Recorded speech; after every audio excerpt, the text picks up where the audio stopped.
Dalawang bagay ang maaaring magpagulo ng ating isipan. Ang kakitiran ng ating pangunawa o ang pagiging sarado ng ating isipan.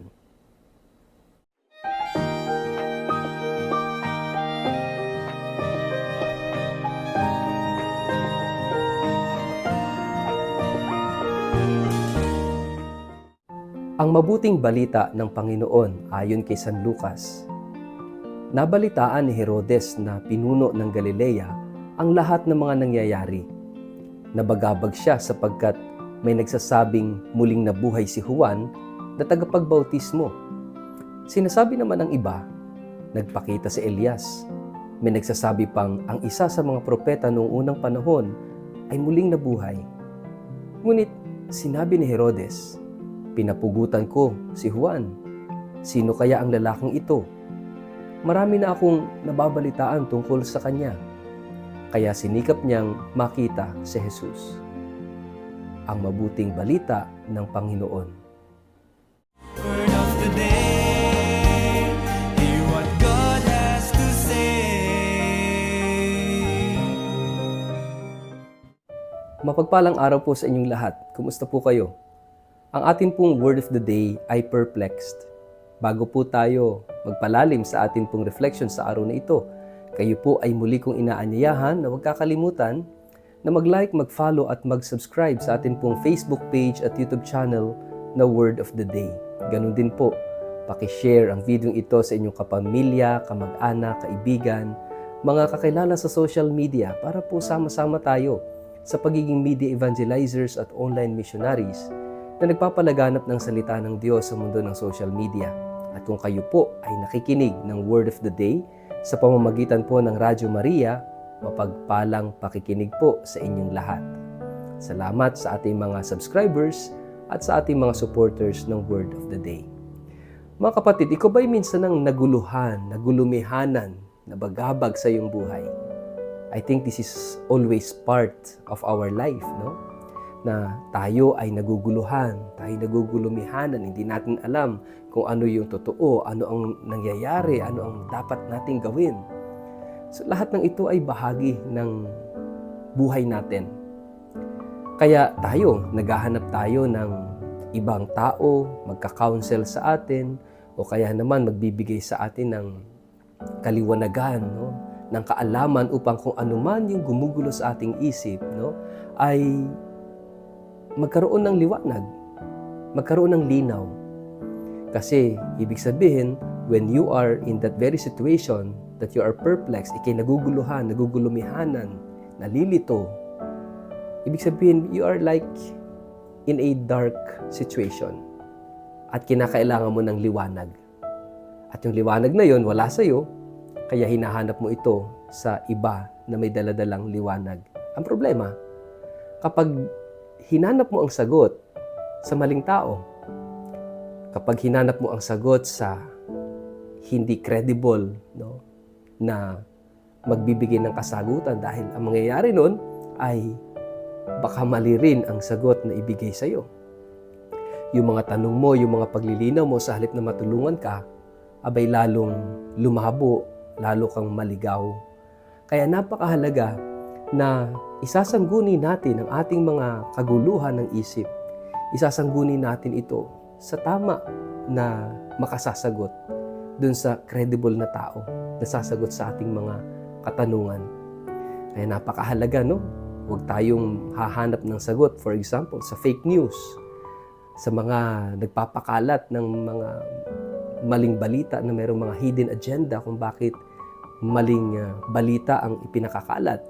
Sa panahon natin ngayon, sorry for the name, pero para bang yung pangalang Marites ay na-branded na, no? Brand na ng mga chismoso-chismosa. Pero sana naman mabago yan kasi hindi naman lahat na ang pangalan ay Marites ay chismosa. No? Kapag yung katotohanan, yung kaguluhan ng isip ay isasangguni natin sa mga chismoso at chismosa, aba, gaano tayo kasigurado na ang ating malalamang kasagutan sa ating mga tanong ay tama. Baka yung kaguluhan ng isip natin ay lalo pang madagdagan at lalo pa tayong magkamali. lalo pa tayong maligaw. Kaya napakahalaga mga kapatid, hanapin ang katotohanan. Kapag ka merong kaguluhan, hanapin ang katotohanan. Pero titingnan pa rin natin ang ating sarili. Tulad ni Herodes, nagulumihanan siya, naguluhan siya. Dahil sino itong kumakalat na balita na nabuhay na muli si Juan Bautista na pinapugutan niya mismo ng ulo. Na sinasabi ng iba na si Propeta Elias o kung sino pang propeta ay nagbalik. Tinanong ni Herodes ang mga tao at ganito ang kanilang pangunawa. At ang tinutukoy nila ay sino? Si Jesus. Kaya nga gustong makita ni Herodes for himself. Sino itong taong ito? Kaya gusto niyang makita itong taong ito, itong si Jesus. Pero alam naman natin kung ipagpapatuloy natin ang kwento na kahit makita at makilala ni Herodes si Jesus, hindi pa rin siya maniniwala. So ang problema, ang kaguluhan ng isip, pagkabagabag natin, ang kalabuan, ang kalituhan, dalawa lang ang pinanggagalingan. Una yung kakitiran ng ating pangunawa. Makitid ang pangunawa ni Herodes. Hindi niya maintindihan. Kaya lang, tinanong niya yung mga tao. Iba at mali ang sagot. Pero maganda, naghanap pa siya. At gusto niyang personal na makita at makilala si Jesus. Pero may pangalawang problema.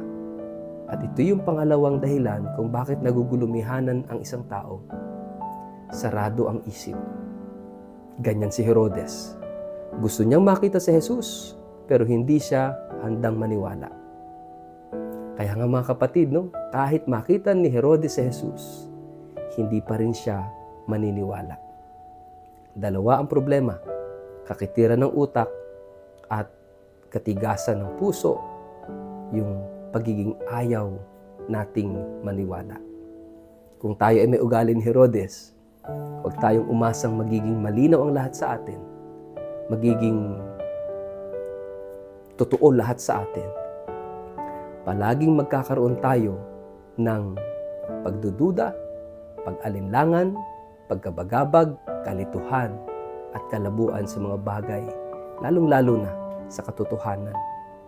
Kaya kung gusto nating maging malinaw ang lahat sa buhay natin, napakahalaga yung malawak at bukas na pangunawa, bukas na pag-iisip, bukas para sa liwanag at sa katotohanan.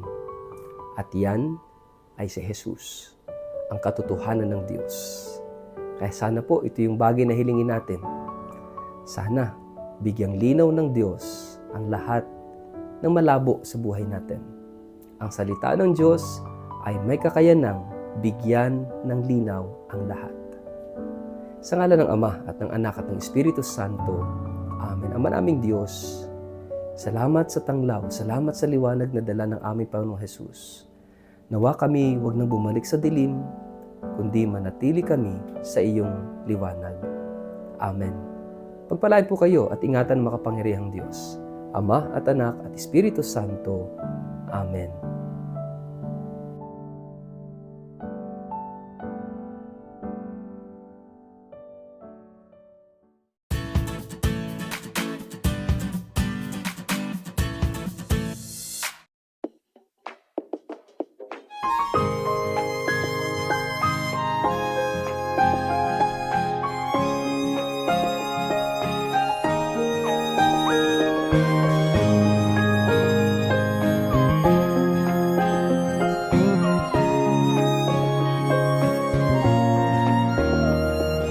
In the morning light, feeling a bit unsure, but God's word of the day, it's the perfect cure. In simple blessings, our hope will never end. Hold on to His words like a helping hand. When life gets tough and the road gets steep, God's word reminds you, don't lose your sleep. For every sentence we find something new. Let His word inspire all that